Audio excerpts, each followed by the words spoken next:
Mi nombre es César Navarro de Francisco. Nací en Getafe el 31 de julio del año 1932, en esta casa. Esta casa había nacido, me habían precedido el nacimiento, pues mi madre, mi abuelo, y así por varias generaciones desde el siglo XV. Era consciente de que España tenía 4 lenguas cuando nací, en el año 32, como digo. Mi abuela era de mis 2 abuelas, la paterna era de origen catalán, venía de Tarragona, y entonces ella me cogió de niño y me piropeaba, me hablaba en lengua catalana. Y yo pues estaba, claro, un niño, estaba calladito, lloraba o lo que fuere, pero retenía más que los demás niños. Yo empecé a notar que mi memoria era mucho mayor que los demás. Y entonces, un día, cuando tenía 3 o 4 años, me piropeaba mucho, pues la contesté en lengua catalana. Todo el mundo creyó que era un milagro de la Virgen, de una Virgen a la que tenía mucha devoción, pero no era ningún milagro, era un proceso de memoria. Desde entonces hablé con ella siempre en lengua catalana. Ella me llevó cuando tenía 14 o 15 años a Cataluña, a Tarragona. Cuando yo llegué allí, mis parientes se sorprendieron mucho que yo hablara catalán. Hablaba catalán corrientemente.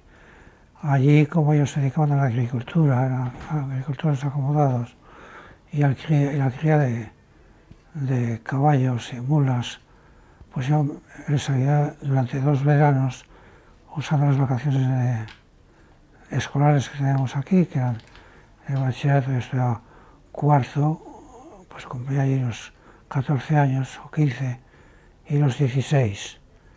Y en ese tiempo perfeccioné mucho el catalán, porque tenía que ir a vender las mulas y los caballos a las ferias de los pueblos. El catalán coloquial me fue familiar. Bueno, mucho más tarde, cuando yo hice oposiciones a médico forense, yo pensaba pedir un pueblo de Euskal Herria, porque yo también estudié el vasco. Mi padre, cuando vuelve del exilio, mi padre va con Marañón al exilio. Por un motivo, mi padre había estudiado medicina y toda la carrera con matrícula de honor, que era el único procedimiento que tenía el hijo de un obrero. Mi abuelo era carpintero y mi abuelo está ahí también puesto. Tuvo mucha influencia en mi vida. Y entonces mi abuelo, pues sufrió nacido también en un pueblo que se llama Garde, en una casa que se llama Euskal Etxea, que todavía existe, la casa, claro, como museo. Pues ahí nace mi bisabuelo. Entonces, este señor que está arriba también, de la gorra, parece francés. Entonces nació en Euskal Etxea. Bajaron por el Ebro y se establecieron en Caspe.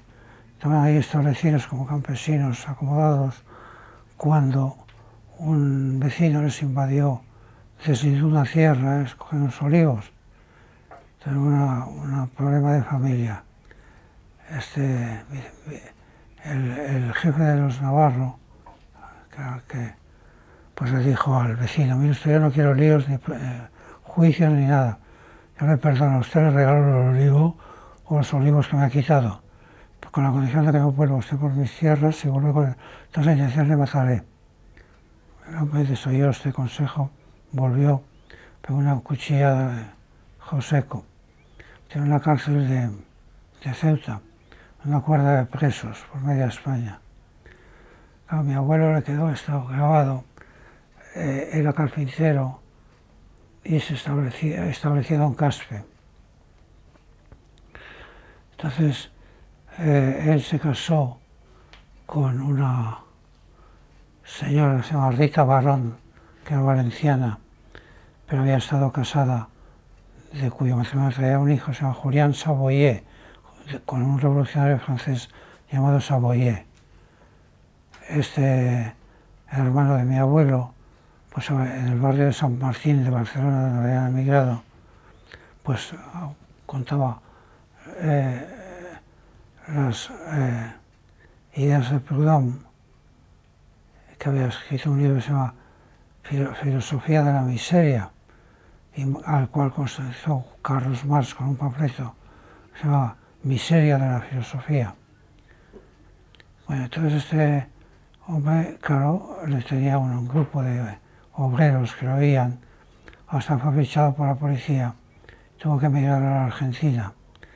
Cuando mi abuelo, que había tenido cargos en el comité de huelga de la huelga de las 7 horas y de las 8 horas, pues estaba haciendo ya la huelga de las 8 horas. Él tenía un cargo en la huelga de las 8 horas, por tanto en las listas de negra de toda la patronal, no le daban trabajo allí. Vino aquí a despedir, se había afiliado al Partido Socialista Obrero. Entonces él vino y se despidió de Pablo Iglesias. Pablo Iglesias le dijo, mira, ¿por qué no vas a Getafe? Que allí en el año 10, o sea, en esa época, que era cuando mi abuelo llegó a Madrid a despedirse de los compañeros de partido. Y hablas con un ingeniero que se llama Mengs, que está construyendo unas hélices que tienen que tener con los contornos con nervadura de hierro especiales. Siguió este consejo, habló con Mengs, señor alemán, y entró a dirigir. Mengs enseguida vio que era un hombre honrado y trabajador y serio. Le encomendó la fabricación de la fábrica de hélices de Mengs. Mi abuelo se dedicó aquí, mientras mi padre, para mejor estudiar, pues tenía que sacar matrícula de honor en todas las asignaturas. De esa manera podía proseguir. Estaba terminando el bachillerato, estudiaba en el tren que iba de Getafe a Madrid, y luego hizo la carrera de médico también, donde entró en unas clases que daba Ramón y Cajal en el primer curso de medicina. Ramón y Cajal era un hombre heroico completamente. Era un hombre, además, una fuerza física tremenda, un aragonés muy fuerte, muy decidido. Mi padre pues sacó matrícula de honor con Marañón y luego estudió con don Juan Negrín, que terminó el bachillerato a los 14-15 años. Le pide a su padre dos cosas. Su padre era un millonario canario y le pide dos cosas: que le mande dinero, que se lo manda abundantemente, y un permiso paterno para estudiar fuera. Coge el permiso paterno, se va a Alemania, Negrín, y vuelve con 19 años con título de médico ya. Entonces Cajal le da un cargo de investigaciones científicas. Eso tienen que quitarlo, no le da tiempo a convalidar la carrera. Se lo quitan, se lo revalidan y se lo vuelven a dar cuando concluye esta convalidación, que fue muy breve. En ese periodo, pues mi padre recibe la influencia fuerte de Cajal y de Negrín. Están ahí en la orla que tengo aquí de mi padre, están los dos puestos ahí. Negrín era un hombre que introdujo la bioquímica en España, que era una escuela de bioquímica. Y luego él se entra ya en el periodo clínico. La carrera de medicina tiene 3 años preclínicos, 3 años clínicos. El periodo clínico lo había dado la cátedra Marañón. Marañón era un hombre, un burgués desclasado. Su familia era una familia. Su padre era Marañón, profesor de Derecho, había escrito un manual de Derecho que se llama Medín y Marañón.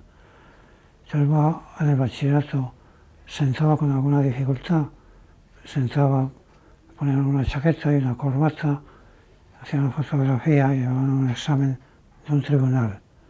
Era un privilegio de clase, como todavía que hacer un ceremonial de ese tipo. Yo me acompañaba de dos amigos, se había quedado huérfano, me acompañaba de dos amigos de su padre, que uno se llamaba Marcelino Menéndez Pelayo y el otro Pérez Galdós. Imagínense, la prueba enseguida. Yo hice más tarde este mismo examen, solo, fui a los Escolapios de aquí, tenía 10 años. Estoy también en el teléfono mío, en el móvil, estoy retratado ahí con la primera fotografía que me hice para esto. Entonces, yo sabía, además de castellano, hice el examen brillante, porque había estudiado la primaria en Francia. Hablaba francés, además de esto, aprendí el catalán por este procedimiento que digo casi milagroso.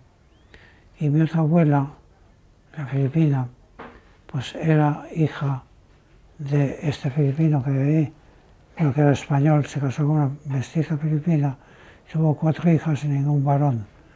Cuando pudo venir a España, vino aquí, ya rico, y volvió a Filipinas, pero dejó casadas a 2 hijas suyas, una mi abuela con mi abuelo, que era primo suyo, pero un permiso, claro, especial.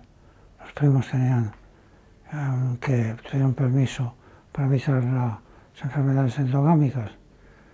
Entonces mi abuela consiguió el permiso, se casó con ese primo suyo y tuvieron 2 hijos, mi madre y mi tío Felipe. Mi tío Felipe fue aviador, el aviador de Francisco, tiene una calle allá en Getafe. Y mi abuelo, que tampoco podía trabajar porque era hidalgo, con las manos tenía las tierras a medias con su labrador y arregló la casa bien y puso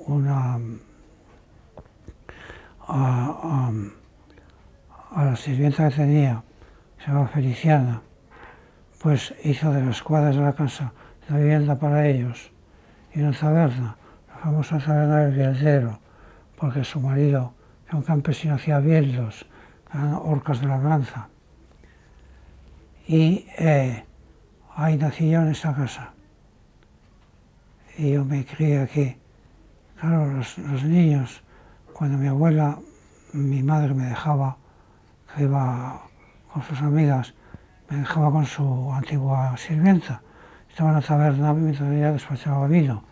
Los hombres de la taberna me decían, niño, di salud, camarada. Fue lo primero que me enseñaron a decir. Bueno, en toda la cosa obrera también. Y siempre tuve inclinación hacia la vida obrera y el obrerismo, los campesinos de Getafe y todo este tipo de cosas fue el caldo de cultivo de mi infancia. Bueno, después de esto, cuando estudié, como digo, entré en los Escolapios con buenas calificaciones, me examinaron, contesté muy bien a las preguntas, fui solo, claro, a los exámenes, estaba aquí cerca, y no fui de la mano de nadie. Me aprobaron y estudié allí primaria y luego el primero y segundo año de bachillerato. Cuando tenía 12 años, los sacerdotes llamaron a mi padre, don Martín. Estamos muy agradecidos por sus servicios médicos, que son muy buenos. No solo nos cura usted a todos, sino también al seminario. Tenían seminaristas ellos. Llamaban los ovejos, las ovejas de Dios, no los ovejos, los externos. Entonces, que nos cura usted también a los seminaristas, a todo el mundo. Estamos muy contentos, no queremos disgustarle a usted, pero de sus 2 hijos tenemos que decirle que uno de ellos, Joaquín, un niño creyente y católico, y es monaguillo, es de los nuestros, pero César no, es agnóstico y no viene a los servicios religiosos más que a los obligatorios. Efectivamente, así era. Y me parece, bueno, pero estudia, sí, estudia mucho y tiene una memoria extraordinaria, tiene una memoria muy grande y estudia mucho. Entonces, no queremos que lo matricule usted, porque su misma aplicación es una mala cosa para nosotros. No le puede usted matricular más aquí. Lo cual significaba para mí que me echaban de mi casa porque no podía seguir viviendo en Getafe. Mi abuelo paterno, que era navarro, había tenido este problema con, como digo, me acogió en su casa, vivía en la calle Cartagena, en la Guindarera, tenía una carpintería, empecé aprendiendo carpintería con mi abuelo y entré en un colegio mixto que quedaba todavía de la guerra civil. Me coeduqué con mujeres, que a mi edad es raro. Entonces entré en tercer curso de bachillerato y tuve un profesor que se llamaba don Enrique, que era anónimo su apellido. Luego fue famoso, don Enrique Cierto Galván. Fue mi primer profesor. Me instruyó y aprendí el bachillerato muy bien.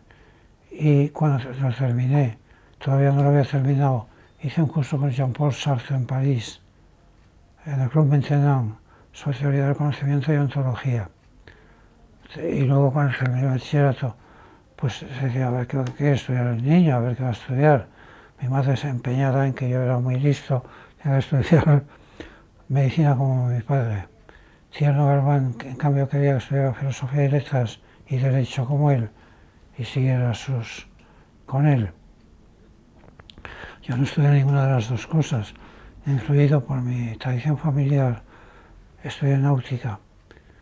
Entonces allí estaba a cubierto de mi disidencia ya franquista. Yo era un niño que, claro, el grito este de no pasarán, que sirvió para que Madrid sitiado resistiera 2 años, con el grito de no pasarán, pues lo hice mío. Dije, no pasarán sobre mi dignidad y sobre nada de esto, y seguiré con mis ideas, y no pasarán. Entonces con este lema terminé el bachillerato y entré en la escuela de náutica, porque con la influencia de la tía mía, que había sido actriz de teatro de la compañía de Margarita Xirgu, Amanda Nalda, que me llevó a Barcelona y hice la carrera de náutica en Barcelona. Había 5 escuelas de náutica en España, y las hay todavía, que eran Barcelona, Bilbao, La Coruña, Santa Cruz de Tenerife y Cádiz. Yo hice íbamos de aquí, pequeños grupos, nos preparábamos en una academia y íbamos a ir a los exámenes. Y en 4 años hice la carrera de náutica. Luego la carrera se dividía en un tiempo de estudio y otro tiempo de mar, navegando en barcos. Cuando tenía unos 400 días de mar, descontaban el tiempo en puerto, pues yo empecé a navegar en petroleros. Luego por recomendación de mi tía Amanda, que había pasado ya de actriz había casado con el marqués de Sóller y la marquesa consorte. Conocía mucho al marqués de Comillas, que era el dueño de la Transatlántica Española. Yo entré enseguida por recomendación de mi tía en la Transatlántica Española, y allí pues recibo las enseñanzas del primer oficial, que enseñaba a los oficiales agregados. Les enseñaba náutica a navegar, ¿no? Navegábamos por un sistema muy primitivo que ahora ya no existe. Pues navegábamos triangulando y midiendo los ángulos de cosas conocidas, como la altura de una estrella, que tomábamos con un aparato especial, y hacíamos triangulaciones, navegábamos por ahí. Y luego operábamos, las cifras eran enormes, las sumas, las restas eran tremendas, por medio de Castillo de Quebrados y también por un sistema que era buscando el número primo de estos números y operando con el número primo, y luego con unas tablas lo convertíamos y operábamos sobre números primos. Bueno, esto hizo desarrollar mi memoria de forma analógica, de manera tal que yo cuando recito un poema, pues me he fijado en la memoria, no el poema entero, sino los conceptos del poema, y lo recreo y lo repito, y entonces tengo una memoria que supera lo normal, sin duda, pero que además la multiplica mucho con este sistema. Esto me evitó pues lo que le pasó a una compañera mía, tiene una memoria prodigiosa, no me lo y había sacado matrícula de honor en todo, no me la suspendió un profesor, fue airadísima el profesor y dijo, ¿por qué me has suspendido? Pues es una cínica, no solo ha copiado el libro, una rata que había el libro la ha copiado también. Entonces ella dijo, pregúnteme lo que quiera, y vio con horror, tenía una memoria prodigiosa, sabía toda la memoria. Y yo, que no me pasara nunca esto, porque yo no me fijo en las palabras, sino en los conceptos. Y voy cultivando lo que luego se denominó la memoria analógica. León Felipe me sé de memoria toda su obra. León Felipe fue un poeta que se presentó en el año 19 en el Ateneo de Madrid y traía unos versos, se llamaban Versos y Oraciones del Caminante. Y entre esos versos había uno que muy bonito, se llama Revolución, que decía así: siempre habrá nieve altanera que vista el monte de Armiño y agua humilde que trabaje en la presa de un molino, pero siempre habrá también un sol verdugo y amigo que trueque en llanto la nieve y en nube el agua del río. Por ejemplo, pues, muchos más poemas. Entonces yo comprendí enseguida, como decía Ramón y Cajal también, que el hombre, decía Ramón y Cajal, no es un simio, no es un ángel caído y desgraciado, sino es un simio ennoblecido por la evolución. Entonces esto hizo que yo me afiliara, cuando tuve uso de razón, a la masonería. Fui siempre masón, entendiendo, mi padre lo había sido también por influencias de Green, que era masón, y de Cajal, que también lo era.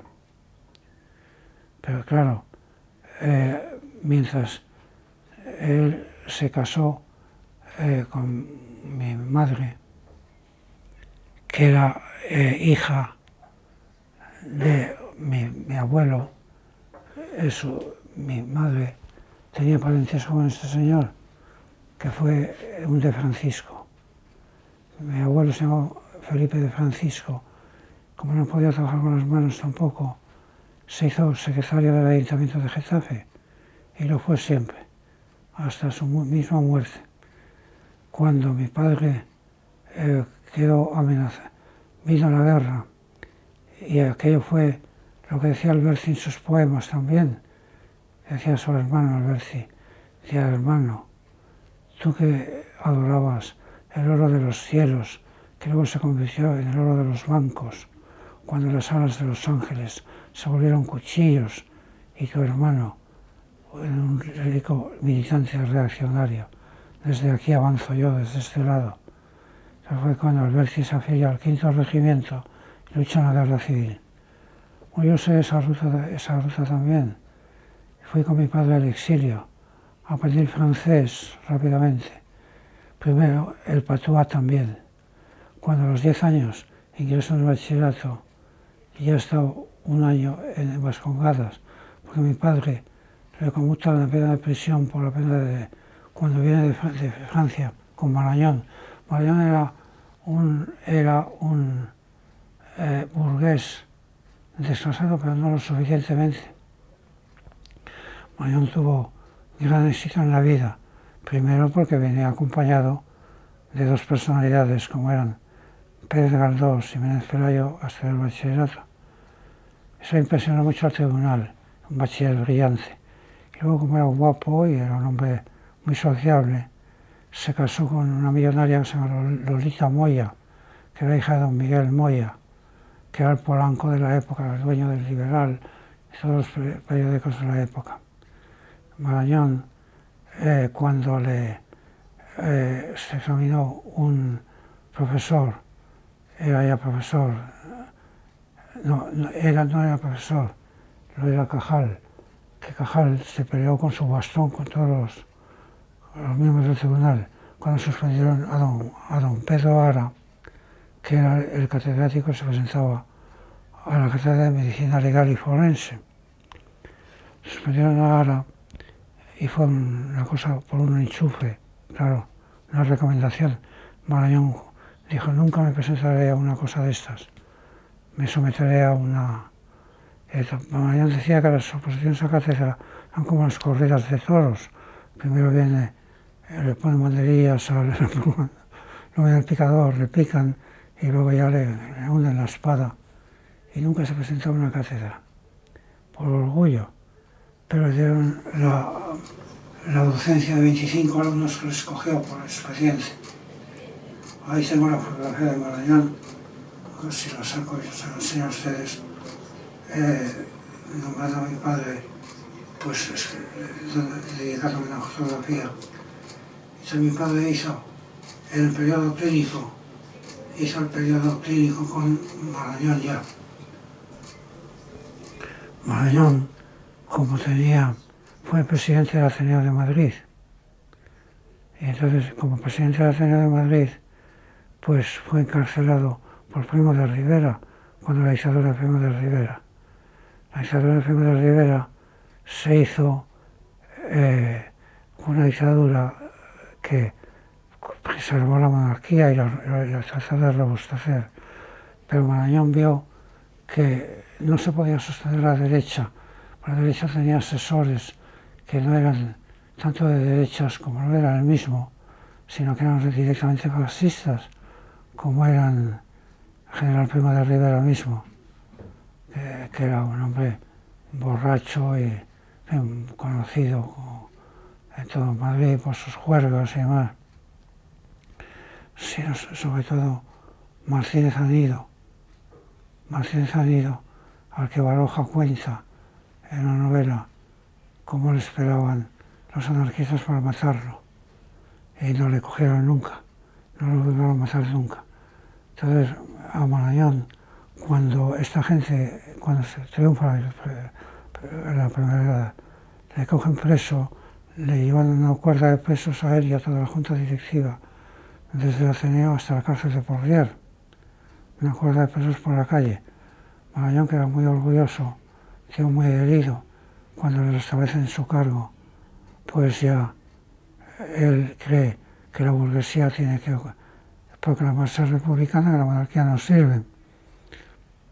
Entonces, Prim lo ha comprendido en su época también, cuando los tres famosos jamás de Prim, que jamás la espuria raza de los Borbones, han mentido tanto y lo han falseado tanto, que él proclama Prim, estoy hablando de Prim, la generación anterior, la dinastía de los Saboya, trae al duque de Aosta, que era masón como él, le trae a gobernar y gobierna muy bien hasta que le hacen tantas putadas que un día abandona el trono y ahí se quedan ustedes.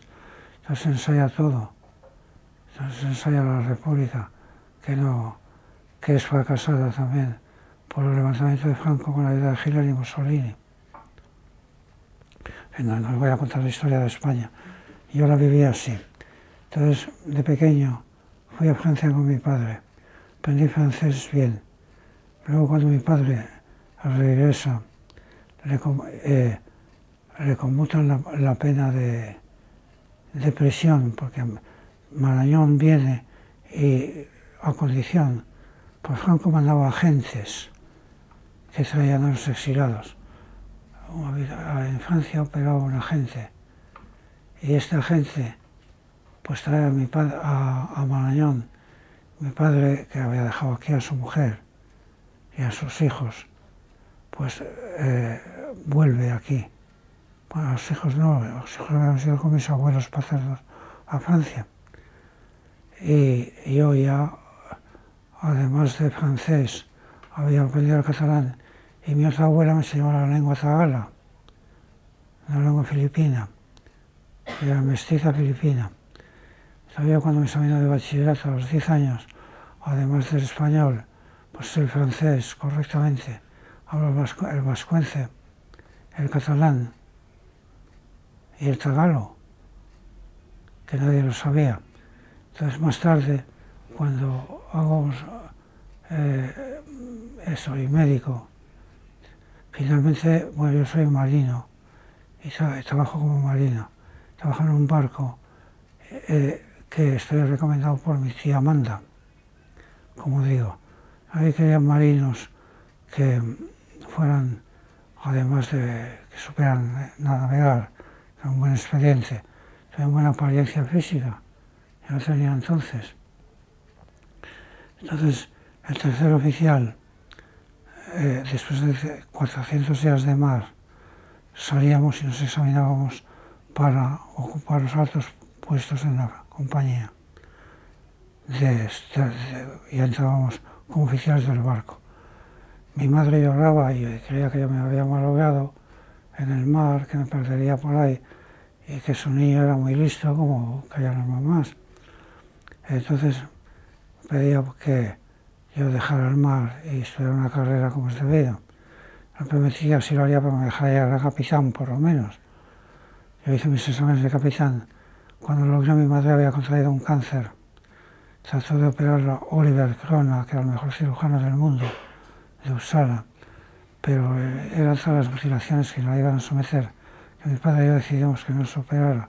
Murió aquí enseguida. Y yo, pues, cumpliendo la promesa, desembarqué en Cádiz. Empecé la carrera de medicina y la hice con facilidad. Tenía mucha memoria y lo que decía el profesor, había puestos en la clase, uno que estaba que sabía taquigrafía y tomaba notas taquigráficas. Lo que decía el profesor, yo que entraba con esos bolsillos sin nada y reproducía mejor lo que había dicho el profesor, que con la ventaja de que me acordaba toda la vida. Entonces así hice la carrera de médico con facilidad. Pero luego vine de Cádiz a Madrid, hice los estudios básicos en Madrid y terminé la carrera en Holanda, donde trabajé con el profesor Müller en Ámsterdam. Y luego cuando terminé la carrera, pues en lugar de quedarme aquí, pues como sabía idiomas, pues fui a cargos internacionales. Entre ellos había hecho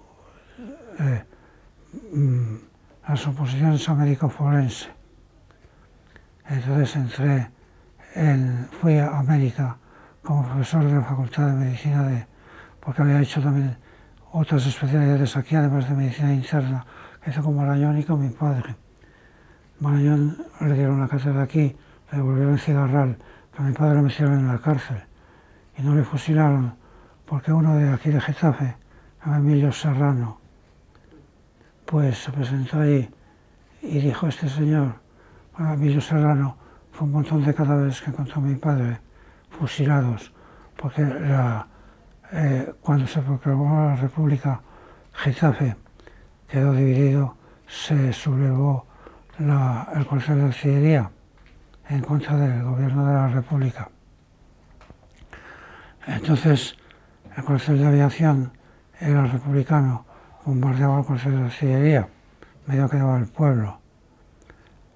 Entonces, el comandante, el teniente coronel, el coronel que mandaba el cuartel de artillería, era de derechas, claro, y se había sublevado contra la República con armas que escondieron los padres escolapios. Claro, en cambio, en la aviación era Hidalgo de Cisneros, que era un aristócrata, pero que era radicalmente comunista, que llevaba el cuartel de aviación. Entraron por aquí los nacionales, venían de Toledo a Madrid sitiado. Cuando una prima de mi madre, que era filipina también, se había casado con un señor andaluz, tenía una confitería enseguida sobre la Campana, todavía existe. Comunicó con mi madre y dijo: mira, dice Antoñito, que era el hijo de ella, que Martín tiene las listas de fusilamiento cuando entran en Getafe, que era mi padre. Era tu madre que se dice de en medio y no se viste. Un filipino no puede fusilar a un pariente ni nada de eso. Bueno, entonces mi madre disuadió a mi padre que nos llevara a los dos hijos con mis abuelos paternos a Francia. Yo estuve en Francia y cuando volví con mi padre, cuando volvimos del exilio con Marañón, porque Marañón, este señor, le había captado y dice: usted no tenemos nada contra usted, porque yo tenía una consulta con un éxito en París. Mi padre había ido de ayudante suyo para la consulta. Entonces, llegado un momento, mi padre cambió de idea. Es una región que se llama la Auvernia, donde se habla un dialecto que es el patois. Yo aprendí rápidamente el patois, mientras mi hermano no aprendía nada. Y entonces yo absorbía los idiomas con mucha facilidad. Cuando vine aquí, pues me examinaron, me hicieron el examen de los padres escolapios, corrí esta suerte. Mi padre, cuando le estaban juzgando, porque mi padre no era Marañón, claro, Marañón le devolvieron el cigarral de Toledo, que lo había comprado él, y le dieron una cátedra de endocrinología. Pero mi padre le metieron en la cárcel y estaba en la cárcel de Navalcarnero. Entonces, cuando llegó un momento que se presentó un testigo, que era Enrique Serrano, y dijo, se pidió permiso al tribunal para quitarse la camisa. Ve usted está herida, me la coló este señor, mi padre. Ahí, esta cicatriz en el cuello, me está con la bala del cerebro. Y yo vivo por él. Entonces, computaron a mi padre la pena de prisión, la computaron por la de destierro. Fuimos al País Vasco. Ahí nos llevaron a un pueblo que se llama Oñate, al monte Aránzazu, y allí aprendí el vasco rápidamente. Pero claro, cuando yo estudié medicina, me había involucrado ya otra vez en las cosas. Y llegó un momento en que en el 68 fue la sublevación del Mayo francés. El Mayo francés se terminó con la detención de Sartre.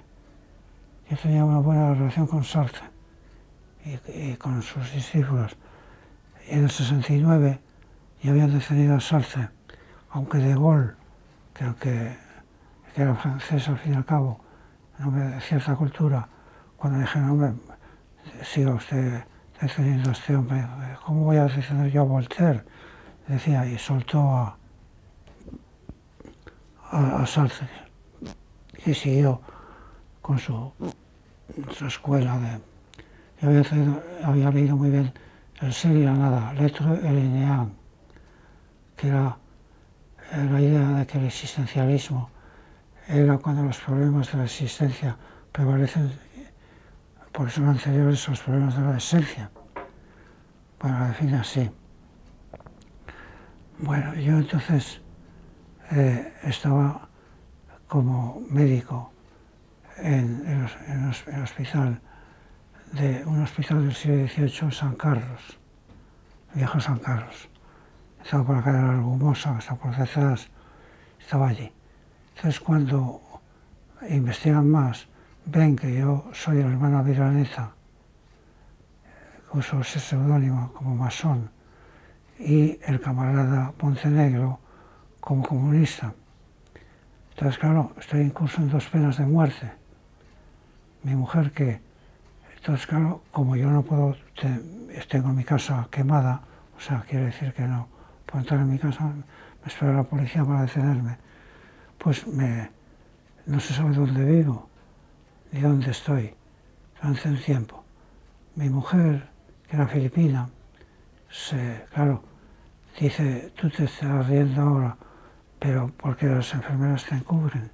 Me encubrían todas las enfermeras, incluido una monja que era guipuzcoana, protegían también.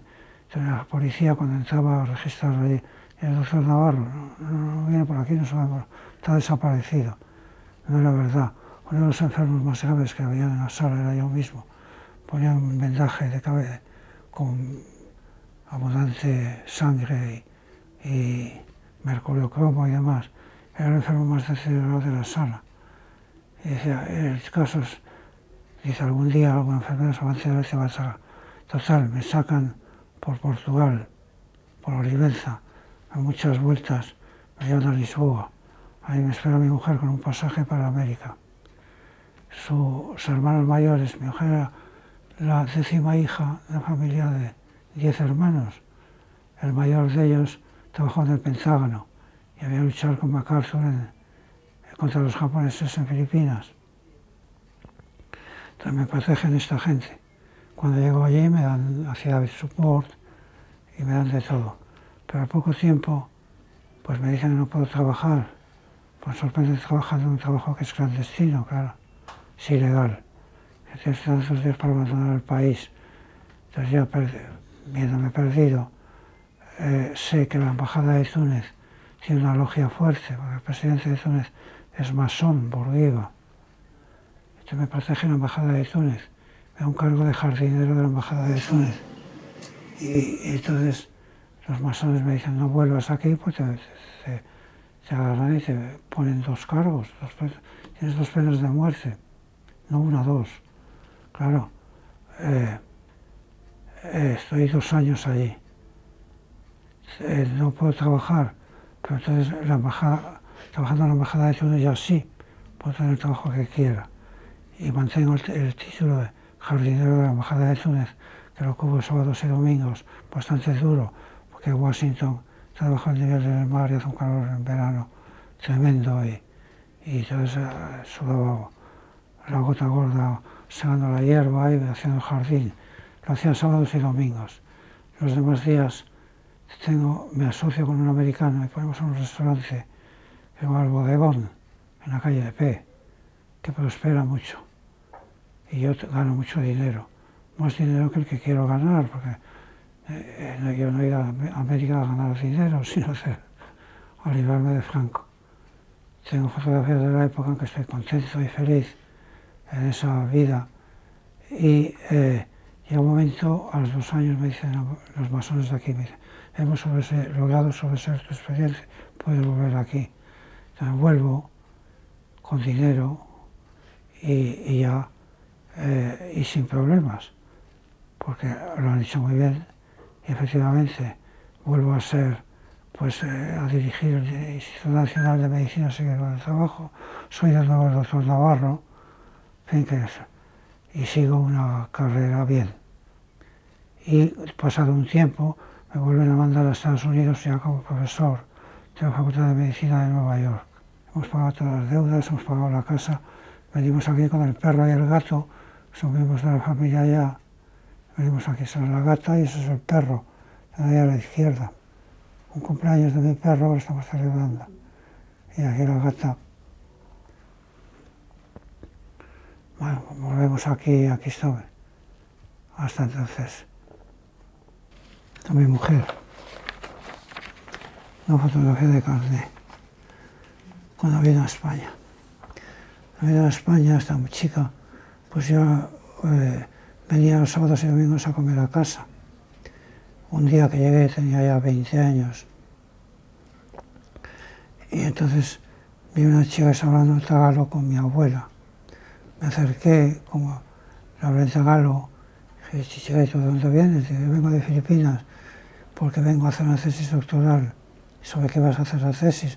Me explicó el tema, yo te ayudaré. Pues a ayudarla. Cogimos las ayudas. Estuvimos 70 años juntos. La ayudé, efectivamente, sobresaliente con laude. Esto ya es en la época de Malino. Aquí es cuando era ya capitán del barco. Siempre me ha quedado que el tercer oficial de a bordo me hacía hacer la guardia del alba.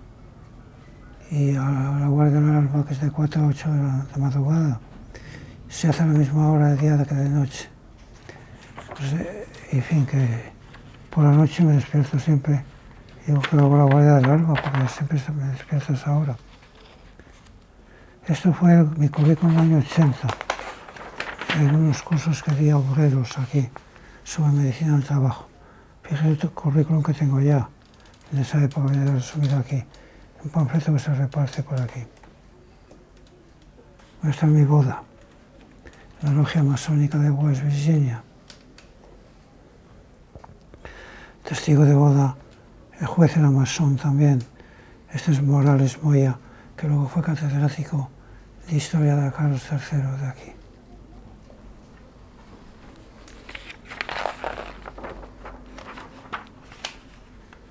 Esta es mi casa. Fue la tercera casa que se hizo con piedras del lugar. Un viaje que hice con mi mujer a Nueva Orleans. Mira, aquí estoy retratado con Eugenia Zelensky, que fue el descubridor del sueño REM, y Laurel May, que era un químico inglés muy bueno, y Ottaviano, que era el director del manicomio de West Virginia. Antropológico. Aquí ya he ganado las elecciones del Ateneo de Madrid. Presento a la Junta de Gobierno al rey Juan Carlos. ¿Cómo fueron esos años como presidente del Ateneo? Bueno, Ateneo lo fui 5 veces, en 5 ocasiones distintas. Aquí lo fui en 2 seguidas. Primero gané las elecciones con muchas dificultades. Está plasmado en un libro que está escrito, es un libro que ha escrito un escritor, periodista, son 3 tomos. Si quieren se los regalo, si quieren. Y ahí hace grandes elogios de mí y dice cómo yo llegué a ser presidente del Ateneo, y qué circunstancia y demás. Muy complejo todo, pero en fin, logré ser presidente.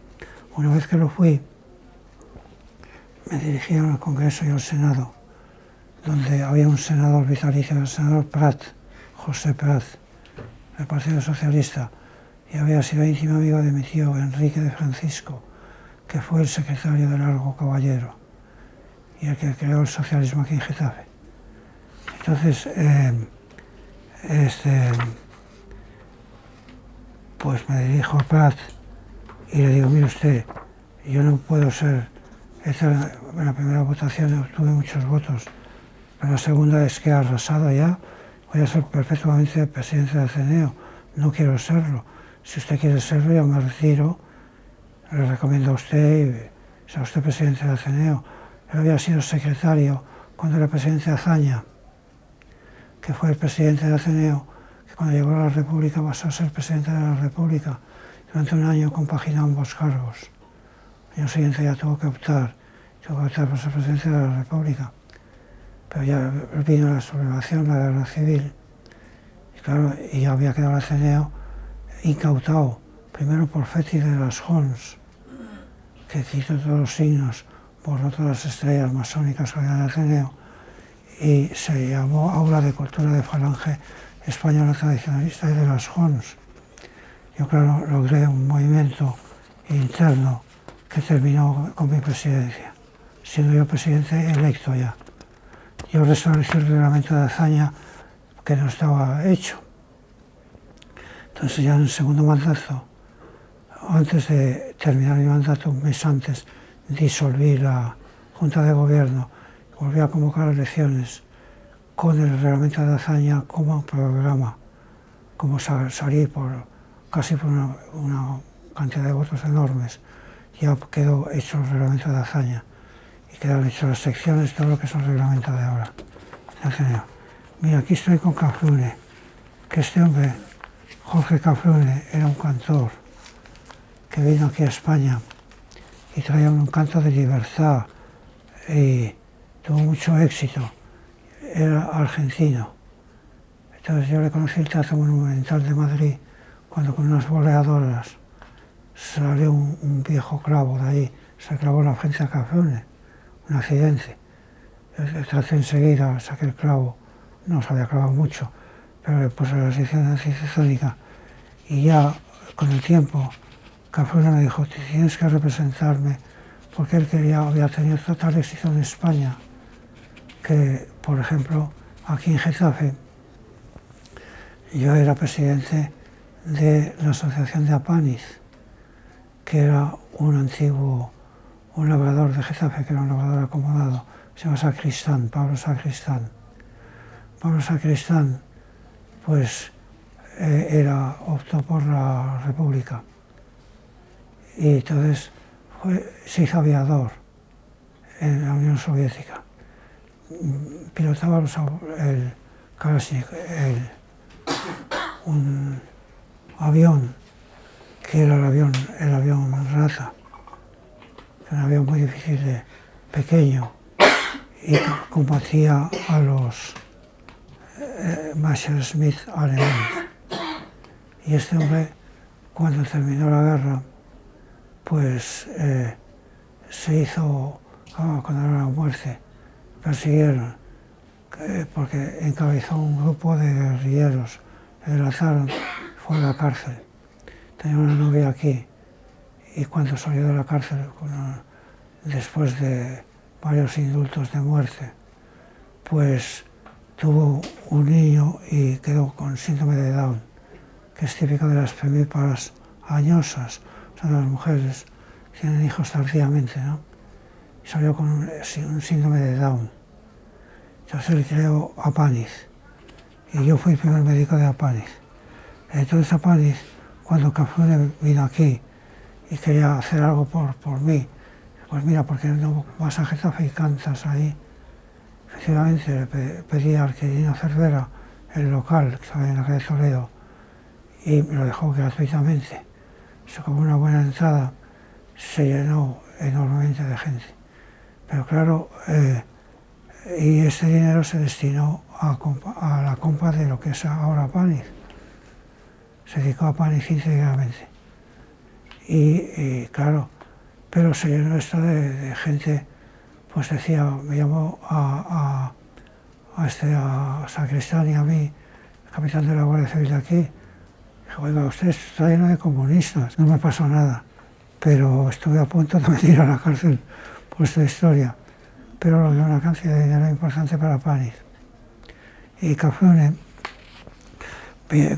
su éxito era tan grande, llenaba el Teatro María Guerrero de Madrid. Entonces, que hizo una gira por Londres, Luxemburgo y París. Y quería estar representada por alguien que supiera un poquito todo esto. Yo fui a París y traducía a los periodistas, primero era la canción de Cafrune, y lo que eran las coplas de Martín Fierro, lo que era la literatura hispanoamericana. Traía un mensaje de libertad. Y era sobre un raseo de guitarra, pues había una canción o bien un recitado de un poemario. Cafrune, por ejemplo, decía, si me llaman señor, agradezco el homenaje, pero yo soy gaucho, yo soy nada ante los sabios, pero soy gaucho ante el gauchaje, y son para mí los agravios que le hacen al paisanaje. Por ejemplo, decía también, y esto lo acompañaba la guitarra, tenía un éxito tremendo. Yo explicaba a los franceses que era la misma canción que en Europa tenía éxito de Jacques Brel o de Georges Brassens, una canción de libertad, que el pueblo entendía, autoridades no tanto, claro. Cafrune murió extrañamente en Argentina. Murió porque trataba de hacer un espectáculo que se llamaba De a caballo por mi patria, que era andar a caballo, como había hecho Buffalo Bill a principios del siglo, que había ido con un grupo de gente en un circo americano a caballo, el propio Buffalo Bill, y él quería repetir la historia aquí. México se puso a la cabeza del mundo en cardiología, superó a Estados Unidos y a Suecia. Entonces fue una gran... Y yo rememoro aquí, ante el presidente, le doy las gracias ante el Ateneo, que eran los intelectuales más destacados de España, que dan las gracias colectivamente al presidente de la República de México por la acogida que dio a estos españoles. Aquí estoy con Peces Barba, que luego haría, y Elías Díaz. Este es Elías Díaz y este es Peces Barba. Y soy yo diciendo que la distancia entre el Ateneo y el Congreso de los Diputados tiene que ser más frecuentada y más corta. Más corta es una metáfora, claro, pero tiene que ser muy más frecuentada. Y doy el carné a todos los congresistas del Ateneo de Madrid para que puedan decir en el Ateneo lo que no se puede decir en el Congreso, como era la tradición. Mira, aquí estoy con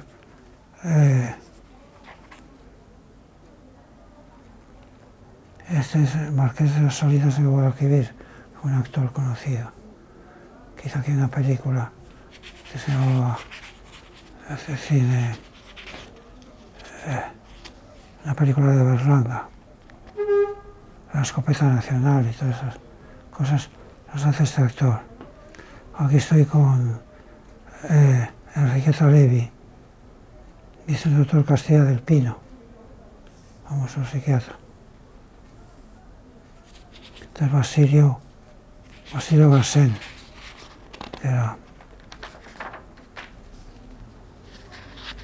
aquí estoy con Rodríguez Delgado, de Ateneo.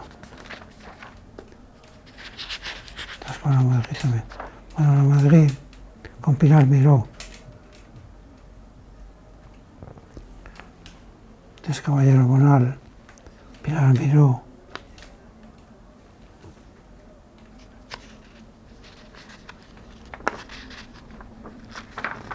Aquí estoy con Ernesto Cardenal. Ernesto Cardenal era un nicaragüense, un abogado de cierto éxito. Un día se le apareció Dios y le dijo que debía de dejar el derecho y dedicarse a la religión. Así lo hizo, se fue a Bélgica, vino hecho un teólogo y organizó la guerra de Nicaragua, porque consideró que si Cristo hubiera vivido en esta época, se hubiera afiliado al Partido Comunista como él hizo él mismo. Entonces el Papa le fue y le echó una bronca, él se arrodilló ante el Papa, obedeció aparentemente, pero cuando dio media vuelta volvió otra vez a la guerrilla. Entonces, yo he venido de la guerra de Nicaragua, estaba allí con él y estoy aquí con el embajador de Nicaragua en el Ateneo de Madrid, ya de vuelta.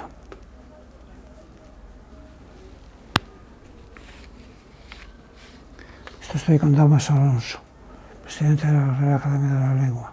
Mi padre, cuando estuvo muy enfermo, una enfermera, mire usted, su padre hace así, dice algo que no le entendemos. Me acerqué y dije, papá, ¿qué dices?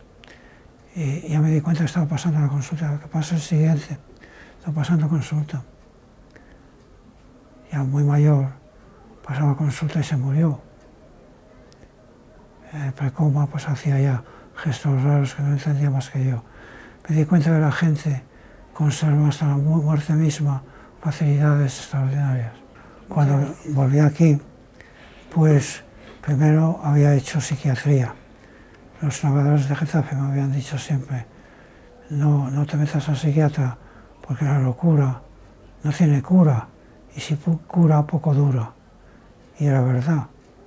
Yo sentía que una vez que vino una mujer de aquí de Getafe, unas hermanas que llamaban las Ave Crem, que eran medio prostitutas, y vi que la prostituta era mucho mejor que las gentes que le traían allí, como persona y como todo. Me di cuenta de que no tiene nada que ver la ética con la enfermedad. Que una cosa es la madera humana, que es de lo que está hecho el hombre, que es un misterio, y que hay un 25% que tiende al mal, otro 25% que tiende al bien, y otro 50% que es variable, que todavía no podía. Entonces derivo de la medicina, de la psiquiatría, que abandono la psiquiatría, porque no puedo curar realmente, y no puedo vivir de la farsa. Entonces los psiquiatras se vuelven polémicos, pues discuten entre ellos, porque no pueden curar. Esa es la frustración terapéutica que se llamaba. Entonces paso a medicina legal, para lo cual hago posiciones de forense. Saco de los primeros números, eran muy difíciles, se hacían en un juzgado, en el Palacio de Justicia, y decían, audiencia pública, estaba la gente ahí. Eran exámenes orales, había 2 temas o 3, daban 10 minutos para ordenarlo y luego se explicaba el tema.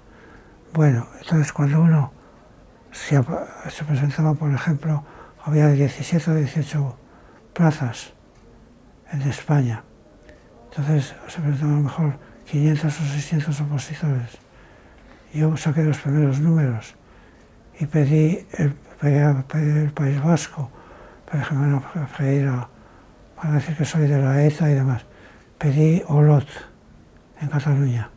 Fui a Olot, hablo catalán muy bien allí, había practicado aquí con mi abuela, ya lo he contado, cuando era pequeño, y luego lo cultivé mucho porque me leí toda la Renaixença catalana. Yo aprendo muy bien el catalán y cuando estoy como profesor en la Facultad de Medicina de Nueva York, me llama un diputado socialista que ha ido al socaire de una empresa catalana, quiere recuperar las tradiciones catalanas, y edita una revista llamada Fujol, que es una gramínea que añadida al pan, da un pan de pagés, un pan de campesinos, muy bueno. Y entonces este se llama Ernest Lluch. Un día, estando yo ya como profesor en Nueva York, le nombra ministro de Sanidad.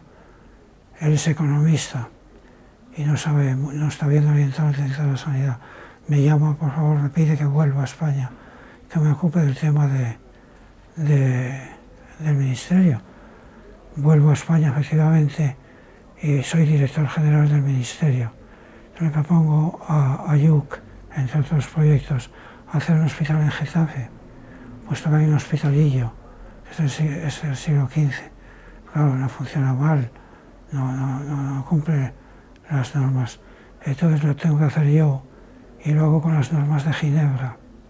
Yo he defendido también en Ginebra el pabellón español, allí.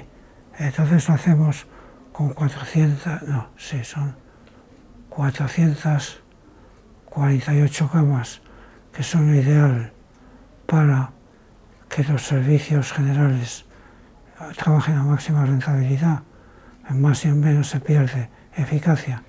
Lo hacemos todo muy bien y estos mejores hospitales durante un tiempo. Luego se va desbordando y haciendo ahí. Pero en fin, hicimos el hospital de Getafe, que no fue poco. El alcalde lo apoyó, el alcalde Pedro Castro, y varias gentes del Partido Socialista. Bueno, por esta y otras razones, terminaron poniéndome una estatua aquí, en Getafe, a doble tamaño, que está ahí al lado, y hacen una calle con mi nombre, me hacen algunos honores. Y yo ya voy camino de la jubilación, y yo tengo que contestar a los discursos que da el gobernador y el alcalde de Getafe. Digo, señores, ustedes me ponen ahora una estatua, pero hace poco, personas en los lugares que ustedes ocupan ahora, cuando venían a mi casa, era para meterme en la cárcel o someterme a torturas. Digo, ahora yo bendigo al destino que me permite, que me da esta satisfacción, pero digo lo mismo que he dicho siempre, tengo el mismo discurso, y es, entre otras cosas, que entre el capital y el trabajo, la lucha es inexorable y perpetua. Yo siempre estaré con los de abajo, que digo lo mismo que dije siempre. Y le dedico esta cosa que me hace a la generación futura para que sepan que yo gané. Estoy diciendo lo mismo que decía antes, que no he cambiado, los que han cambiado son ustedes para el progreso de España, pero en fin, y así quedó la cosa. Claro, no puedo evitar que la gente, pues cuando hicieron las casas regionales, pues que fue una integración de los obreros aquí, porque en la posguerra, pues la gente que venía del agro, no tenían oficio, eran campesinos que se descasaban y venían del agro. En Getafe, porque Getafe tenía una industria importante, entonces asimilaban aquí. Entonces hicieron el movimiento de casas regionales, de 5 casas regionales. Me nombraron un presidente, hicieron una fundación, porque había cesado ese movimiento ya. Entonces querían pasar de lo lúdico y lo recreativo a lo cultural. También nombraron a mi presidente de las 5 casas regionales y de la Fundación César Navarro. Pero yo no quería, decía ya, pero ¿cómo voy a ser el presidente? Yo puedo todavía molestar a alguien, no quitarle la novia, que ya voy siendo mayor, pero molestarle por algo. No quiero ponerse el nombre de mi padre, ha muerto, y que se ha dado un ejemplo también no nos empeñaron mucho y tuve que aceptarlo. Lo acepté y ahora soy presidente de la Fundación César Navarro, Hice una revista muy buena, un momento cultural importante en Getafe. Tengo aquí la colección, si la quieren ustedes, la pueden ver. Yo escribo un artículo de fondo en cada revista, están bien. Y, en fin, y esa ha sido mi vida hasta ahora.